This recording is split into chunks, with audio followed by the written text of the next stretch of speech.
Hello students, this is first part of the chapter India's External Relation, Political Science Class 12. तो previous chapters में हमने पढ़ा था कि किस तरह इंडिया ने इंडिपेंडेंस के बाद कंट्री के डेवलपमेंट के लिए बहुत सारे प्रोग्राम्स हुए। उसमें से हमने फर्स्ट 5 ईयर प्लान पढ़ा था, सेकंड 5 ईयर प्लान पढ़ा था, और भी डेवलपमेंट के जो भी प्रोग्राम्स थे वो हमने प्रीवियस चैप्टर्स में पढ़ा। जब कंट्री का हमारे डेवलपमेंट की बात आती है तो उसके बाद हम देखेंगे कि किस तरह इंडिया ने अपने आसपास के कंट्रीज से, लोगों से किस तरह अपने रिलेशन को बिल्ड किया। तो सबसे पहले हम देखेंगे इंटरनेशनल कॉन्टेक्स्ट और relations. In post-independence period, India faced many challenges to make a strong foreign policy.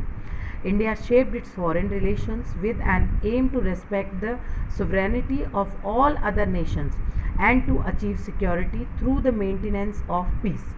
In post-Second World War period, world politics led to the division of countries of the world into two clear camps, one under the United States and other under the Soviet union. The policy of non alignment, तो यहाँ हमने देखा था कि किस तरह से India को जब फ्रीडम नहीं मिली थी, उससे पहले जब सेकेंड वर्ल्ड वॉर होने लगा था, उससे पहले भी पूरी जो दुनिया थी वो दो पार्ट में डिवाइडेड थी।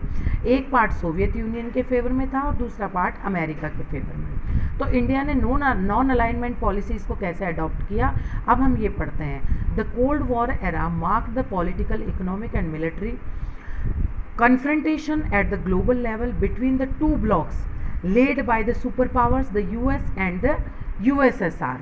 Along with this, in other prevailing world politics, Indian leadership was in the direction to pursue its international interest with these international contexts. तो यहाँ पे हमारे यहाँ पे इंडिया के जो पॉलिटिशियन थे, हमारे पॉलिटिक्स थी, वो किसी भी एक ग्रुप के साथ ज्वाइन होने के लिए फेवर में नहीं थी। Nehru's rule, Nehru exercised foreign policy from 1946 to 1964.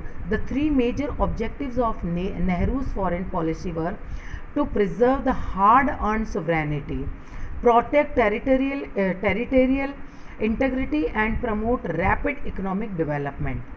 Despite the fact that many leaders from India wanted India to follow a pro-US foreign policy, Nehru wished to achieve his objective of foreign policy through the strategy of non-alignment. अब जब हमारा देश आज़ाद हो गया तो नेहरू जी के सामने एक बहुत बड़ा क्वेश्चन था कि वो किस तरह की पॉलिसी को अडॉप्ट करें।